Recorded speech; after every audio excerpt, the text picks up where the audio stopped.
Hello everyone, it's me and welcome back to my YouTube channel fantasy story. आज हम अपने Wangshan police but love with villain heart के next part को explain करने जा रहे हैं। होप आज का पार्ट आप लोगों को पसंद आएगा। तो चलिए हम आज का पार्ट शुरू करते हैं। जैसे कि हमने अपने लास्ट पार्ट में देखा था, शाओ शिनचैन चियांग के कार पर आकर बैठ जाता है। चियांग स्लोली उस कार को ड्राइव करते हुए सोंगलंग से काफी दूर लाता है और उस कार को फिर से रोक देता है। शाओ शिनचैन चियांग की ओर देखते हुए कहता है, अब क्या हुआ, कार क्यों रोक दी? तो चियांग उसे कहता है, वो तुम्हारे बैंडेज लाया था, तुमने वो तो लगाया ही नहीं। तो शाओ शिनचैन कहता है, कोई बात नहीं, मैं बाद में लगा लूंगा। लेकिन चियांग उस बैंडेज के पैकेट को खोलकर शाओ शिनचैन के फेस पे लगाने के लिए हल्का सा आगे बढ़ता है। तभी शाओ शिनचैन नोटिस करता है कि बाहर दो जो लड़कियां खड़ी है वो उन्हें काफी घूर घूर कर देख रही है। तो शाओ शिनचैन चियांग के हाथ से बैंडेज छीनकर खुद ही अपने फेस पे लगा लेता है और चियांग की तरफ देखते ही कहता है, हो गया, अब जल्दी चलो। चियांग शाओ शिनचैन से कहता है, क्या तुम नाराज हो? तो शाओ शिनचैन कहता है, नहीं, मैं क्यों नाराज होऊंगा। तभी चियांग कहता है, तो तुम कुछ बोल क्यों नहीं रहे? वैसे तो हमेशा इतना बोलते रहते हो। तभी शाओ शिनचैन कहता है, तुम्हें देख के लग रहा है मैं अभी बोलने की हालत में हूँ, अभी मुझे बस घर जाना है, चलो। ऐसा कहकर वो चियांग की तरफ देखने लगता है। तो चियांग कार को स्टार्ट कर देता है और दोनों वहां से चली जाते हैं। जो लड़कियां उन्हें घूर घूर कर देख रही थी उनमें से एक लड़की कहती है, इससे ज्यादा होपलेस रोमांस मैंने आज तक नहीं देखा था। तभी दूसरी लड़की कहती है, मैंने भी, लगता है दोनों की लड़ाई हो गई है। और ऐसे कहकर वो एक दूसरे की देखकर हंसने लगती है। इधर वांगजी विंग को दूसरी जगह लेकर आता है, जो कि और कहीं नहीं बल्कि दूसरा अम्यूजमेंट पार्क था। वहाँ के जैन व्हील को देखकर विंग तो शॉक हो जाता है, क्योंकि यहाँ पे जैन व्हील के अलावा और कुछ नहीं था घूमने के लिए। तो विंग वांगजी की ओर देखते ही कहता है, लन जान, हम यहाँ पे क्या करेंगे? यहाँ पे तो इस जैन व्हील के अलावा और कुछ भी नहीं है। तो वांगजी से कहता है, फिर? तो विंग कहता है, तुमने ही तो बोला कहीं और चलो, वरना हम पिछले वाले अम्यूजमेंट पार्क में घूम रहे होते। तो वांगजी से कहता है, वहाँ पे चोर बहुत है इसलिए। तो विंग कहता है, ऑलरेडी 4 बज चुके हैं, हमने ज्यादा एंजॉय भी नहीं किया, क्यों ना हम मूवी देखने चले? वैसे भी अब तो यहाँ पे घूमने से कोई फायदा नहीं है। तो वांगजी से कहता है, ठीक है, जैसा तुम कहो। और ऐसे कहकर वो फिर से बाइक को स्टार्ट करने लगता है। तभी विंग कहता है, लंजन रुको ना, हमने लास्ट वाले अम्यूजमेंट पार्क में भी एक भी फोटो क्लिक नहीं की थी, चलो साथ में एक फोटो लेते हैं। तो वांगजी से कहता है, फोटो की क्या जरूरत? तो विंग कहता है, अरे कभी कभी देखने को काम आएगा ना कि हम कभी घूमने भी गए थे, मेमोरी के लिए, चलो लेते हैं। ऐसे कहकर वो फ्रंट कैमरा को ऑन कर देता है ताकि सेल्फी ले सके। और वो वांगजी की ओर देखते ही कहता है, लंजन स्माइल तो करो। लेकिन वांगजी हल्का सा स्माइल करता है, लेकिन फोटो पे उसकी स्माइल बिल्कुल भी नहीं दिख रही थी। तो विंग कहता है, लंजन तुम्हारी स्माइल इतनी तो अच्छी है, लेकिन फिर भी फोटो पे अच्छी नहीं आ रही, चलो एक काम करो, अपने दांत दिखाओ। तो वांगजी कहता है, क्या? तो विंग कहता है, अरे हाँ, दांत दिखाओ ना, वैसे भी तुम्हारी फोटो बिल्कुल अच्छी नहीं आ रही। लेकिन वांगजी नहीं मानता। विंग जबरदस्ती उसके दांत दिखाने लगता है, लेकिन गलती से वो वांगजी के कान खींच देता है, क्योंकि वांगजी वहां से दूर हट रहा था और गलती से वही फोटो क्लिक हो जाती है। विंग हंसते ही कहता है, लंजन ये फोटो तो बिल्कुल भी अच्छी नहीं आई, चलो एक कर लेते हैं। लेकिन वांगजी इसके लिए मना कर देता है। तो विंग कहता है, तुम कितने जिद्दी टाइप के इंसान हो। लेकिन फिर भी वांगजी नहीं मानता। तो वो फिर यहाँ से सिनेमा हॉल के लिए चले जाते हैं। सिनेमा हॉल में 3 घंटे की लंबी सी मूवी देखने के बाद वो दोनों साथ में डिनर करने के लिए एक रेस्टोरेंट में जाते हैं और साथ में डिनर करने लगते हैं। डिनर करते हुए विंग वांगजी से कहता है, लंजन मैंने तुम्हें अकेले देखा है, क्या तुम्हारी फैमिली में कोई और मेंबर नहीं है? मेरा कहने का मतलब जैसे तुम्हारे पापा या फिर कोई और, जैसे तुम्हारे सिबलिंग्स। तो वांगजी कहता है, मेरा एक बड़ा भाई है। तो विंग कहता है, सच में तुम्हारा बड़ा भाई भी है? तो वांगजी कहता है, और तुम्हारे? विंग हंसते ही कहता है, मेरी एक सिस्टर है और एक छोटा भाई है। तो वांगजी कहता है, और तुम्हारे मॉम डैड? तो विंग कहता है, वो दोनों की डेथ हो गई है और हमारी फैमिली में अब बस हम तीनों ही है। तो वांगजी से कहता है, तो तुम्हारी सिस्टर और ब्रदर कहाँ पे रहते हैं? तो विंग से कहता है, वो इसी सिटी में रहते हैं और फिलहाल मुझे लगता है वो सब भी अपने अपने काम में बिजी है, मेरी तरह। तो वांगजी से कहता है, क्या तुम मिलने नहीं चाहती? तो विंग कहता है, ऑफ कोर्स जाता हूँ, फिलहाल मैं अभी काम में बिजी हूँ इसलिए मैं मिलने नहीं गया, लेकिन मेरा काम खत्म होते ही मैं उसे जरूर मिलूंगा और तुमसे भी मिलवाऊंगा। तो वांगजी से कहता है, मुझे? तो विंग कहता है, हाँ, और डिनर करने लगता है और साथ में वांगजी भी उसके साथ साथ बैठकर डिनर करने लगता है। डिनर करके वो दोनों जैसे ही घर वापस आने वाले थे, विंग नोटिस करता है कि कुछ बाइक्स उनके काफी देर से पीछा कर रही है। तभी वो वांगजी से कहते हैं, लंजन क्या तुमने नोटिस किया ये बाइक्स कब से हमारे पीछे चल रही है? तो वांगजी से कहता है, क्या तुम्हें ऐसा लगता है? तो विंग कहता है हाँ, ये काफ़ी देर से हमारे पीछे ही है। तो वांग जी चेक करने के लिए अपनी बाइक की स्पीड काफ़ी तेज़ कर देता है। तो पीछे जितने भी लोग थे वो भी अपनी बाइक की स्पीड काफ़ी तेज़ कर देते हैं, जिससे वांग जी को विश्वास हो जाता है कि वो लोग काफ़ी देर से उन लोगों का ही पीछा कर रहे हैं। तो विंग वांग जी से कहता है, लंजन क्या तुम अपने साथ गन लेकर आए हो? तो वांग जी से कहता है नहीं। तो विंग कहता है, अरे तुम कैसे डिटेक्टिव हो, अपने साथ गन भी नहीं लेकर रखते, अब इनका क्या करेंगे?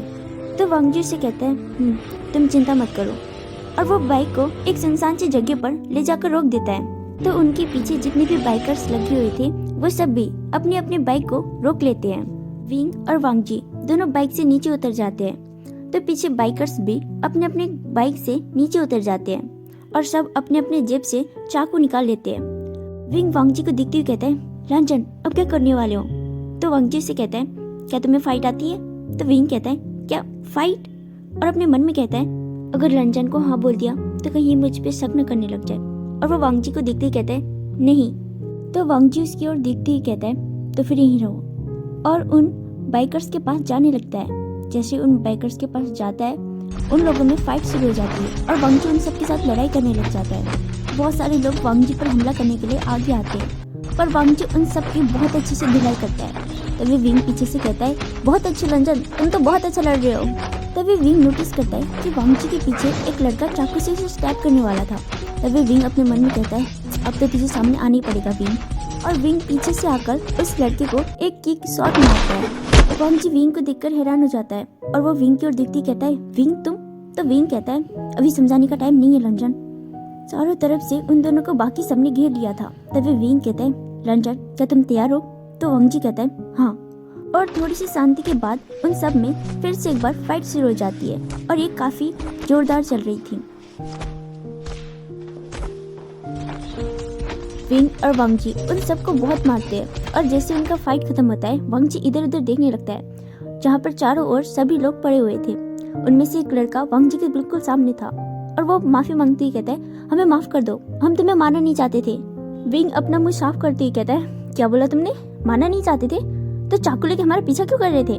तभी वो लड़का कहता है, हम तो बस चोरी करना चाहते थे। तो विंग कहता है, क्या बोला तुमने? चोरी करना? अरे यार हमारी शक्ल देखो, किस एंगल से हम अमीर लगती है तुम्हें। और वैसे भी अगर चोरी करना ही था तो चोरी करने के लिए कुछ और सामान ले आते ना। ऐसे चाकू लेके घूमोगे तो सब तुम्हें यही समझेंगे ना कि तुम हमें मारने आ रहे हो। अरे यार तुम जैसे चोरों की वजह से ही बाकी सारे चोरों का भी नाम बदनाम हो गया है। चोरी का भी कोई स्टाइल होता है। तो वांग जी उस लड़की के कान में जाकर कहता है, आज तुम बच गए क्योंकि विंग मेरे साथ था। लेकिन इस बात का ध्यान रखना, अगर मैंने तुम्हें फिर कभी अकेले देखा और तुम लोगों ने मुझ पे हमला करने की कोशिश की तो मैं तुम्हें जिंदा नहीं छोड़ूंगा। और एक बात, अपने बॉस को जाकर कहना, अगर वो मुझे मारना ही चाहता है तो खुद सामने आए, तुम्हारे जैसे पियादों को भेजने की कोई जरूरत नहीं है। ऐसा कहकर वांग जी उसे फिर से एक जोरदार किक करता है। वांग जी को उस लड़के के कान में ऐसा कुछ बोलता देख विंग अपने मन में कहता है, क्या रंजन ने उसे क्या कहा? मुझे इसके बारे में पता लगाना चाहिए। वांग जी विंग के पास आता है। वांग जी देखता है कि विंग के फेस पे काफी ज्यादा चोट लगी हुई है और इसके हाथ भी काफी ज्यादा कट गया है। तो वो विंग की ओर देखते ही कहता है, विंग तुम्हें क्या हुआ? तो विंग हंसते ही कहता है, क्या हुआ? तुमने देखा नहीं क्या? अभी हमने लड़ाई किया। तो वांग जी से कहता है, मेरा कहने का मतलब था तुम्हें किसने मारा? तो विंग हंसते ही कहता है, अब किसी ने भी मारा, लड़ाई तो खत्म हो गई ना। लेकिन वांग जी उसकी ओर देखते हुए एक सीरियस टोन में कहता है, विंग मैंने बोला तुम्हें किसने मारा? तो विंग थोड़ा कंफ्यूज हो जाता है और सामने की ओर देखते ही कहता है, उस वाले ने, जब वो तुम्हें चाकू मारने वाले थे तब गलती से मुझे लग गया। खैर अब चलो। तो वांग जी कहता है, नहीं, और उस वाले को मारने के लिए आगे बढ़ता है जो कि पहले से बेहोश था। लेकिन विंग उसका हाथ पकड़ते ही कहता है, रंजन बस भी करो, और वैसे भी वो हमें लूटने आए थे, हम पहले उन्हें बहुत मार चुके हैं और मारने का कोई फायदा नहीं है, चलो चलते हैं। तो वांग जी से देखने लगता है। तो विंग कहता है, मैंने कहा चलो। तो वांग जी से कहता है, ठीक है घर चलो। तो विंग कहता है, क्या घर? मैं इन सब की पिटाई करके बहुत थक गया हूँ, क्यों ना तुम और मैं साथ में एक एक जाम ले ले।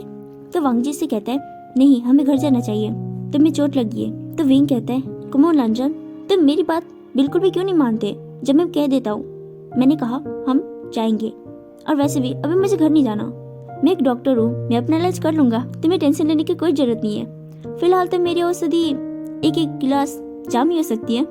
ऐसा कहकर वो हंसने लगता है। तो वांग जी को विंग की बात माननी पड़ती है और वो दोनों कुछ टाइम बाद एक बार में पहुंचते हैं।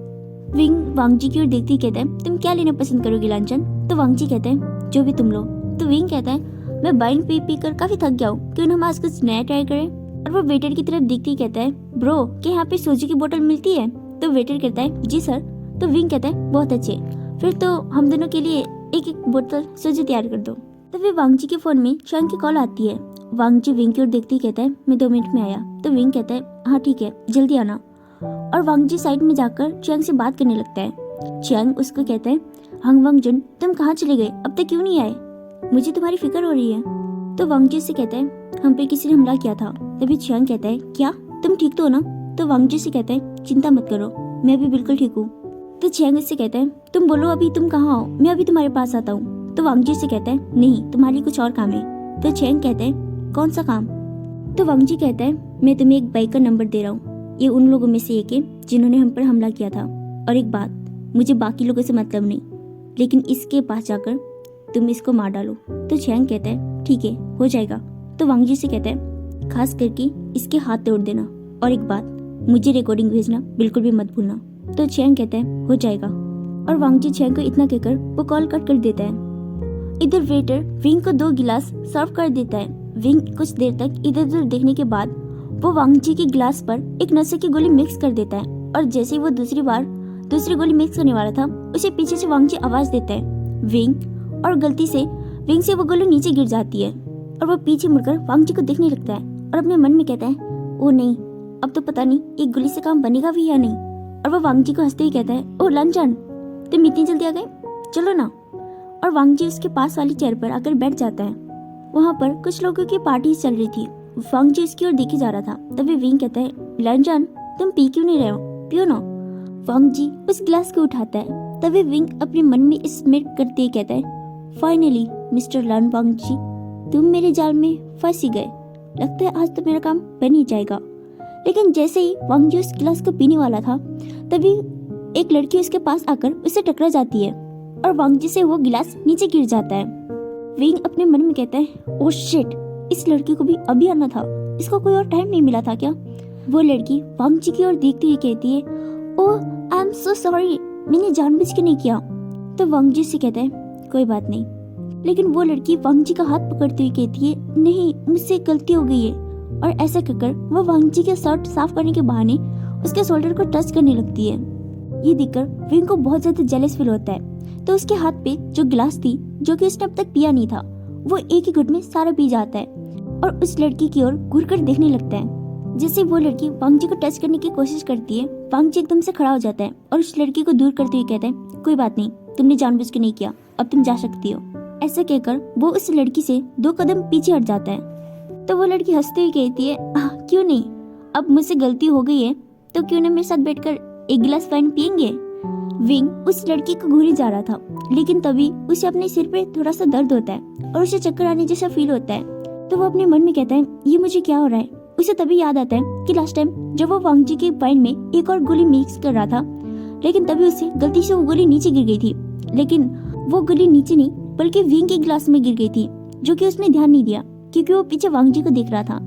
नशे की गोली की वजह से विंग को वांग जी भी एक नहीं बल्कि 4 दिखाई दे रहे थे। अचानक से सब उसको बहुत ज्यादा दिखाई देने लगता है और वो अपनी आंखें बंद कर लेता है। जब वो आंखें खोलता है तो पाता है कि तो कल का दिन था। वो अपने बिस्तर पर लेटा हुआ था। जब वो घड़ी की तरफ देखता है तो सुबह के 9 बज रहे थे। उसके सिर में बहुत ज्यादा दर्द हो रहा था। वो अंगड़ाइयां लेते हुए उठकर अपने बिस्तर पर बैठ जाता है और वो सोचने लगता है कि कल रात तो वो बाहर में था, अचानक से घर कैसे आ गया। वो सोचते सोचते उसे याद आ जाता है कि उसने आखिरकार कल किया क्या था।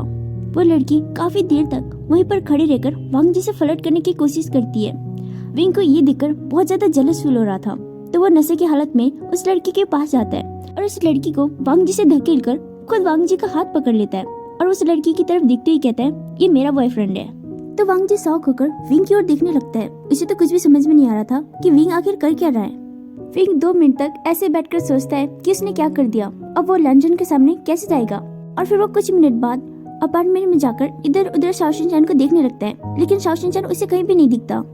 तो वो कुछ टाइम बाद जिम हॉल में चला जाता है और वहाँ पे जिम करने लगता है। करीब 15-20 मिनट बाद विंग को शाओशिनचैन का कॉल आता है। शाओशिनचैन का कॉल पिक करके विंग कहते हैं, शाओशिनचैन तुम सुबह सुबह कहाँ गए थे, तुम घर पे क्यों नहीं थे? तो शाओशिनचैन उससे कहते हैं, अरे मैं तुम्हारे लिए हैंगओवर की सूप लेने गया था, लेकिन तुम घर पे हो ही नहीं। तो विंग कहते हैं, अभी खाओ। तो शाओशिनचैन कहता है, मैं वांग जी के घर के सामने हूँ। इससे पहले कि विंग कुछ कहने वाला था तभी शाओशिनचैन कहता है, विभीषण 2 मिनट रुकना और हाँ कॉल कट मत करना। ऐसा कहकर वो बात को बीच में ही रोक देता है और कॉल को होल्ड में कर लेता है। जैसे 10 मिनट बाद वो कॉल को अनहोल्ड कर देता है तो विंग उससे कहता है, शाओशिनचैन क्या हुआ, तुम कुछ बोल क्यों नहीं रहे? लेकिन उधर से विंग को बस गोली चलने की आवाज सुनाई देती है। विंग जोर से चिल्लाते हुए कहता है, शाओशिनचैन तुम ठीक तो हो ना, तुम्हें क्या हुआ? और वो भागते हुए वांग जी के घर के सामने आने लगता है। लेकिन जैसे वो वांग जी के घर के सामने आता है उसे दरवाजा खुला मिलता है। जैसे ही वो घर के अंदर एंटर करता है वो देखता है कि शाओशिनचैन के बाजू पर गोली लगी हुई थी और वो सामने फ्लोर पर लेटा हुआ था और सामने सोफा में वांग जी बैठा हुआ था जिसके हाथ में गन थी। विंग वांग जी की ओर देखकर चिल्लाते हुए कहता है, लैन वांग जी ये तुमने क्या किया? सो गाइस हम आज का पार्ट भी खत्म करते हैं। होप आप लोगों को पसंद आया होगा एंड अगर आप में से कोई जानता है तो प्लीज मुझे कमेंट करके जरूर बताना कि वांग जी ने शाओशिनचैन को क्यों मारा।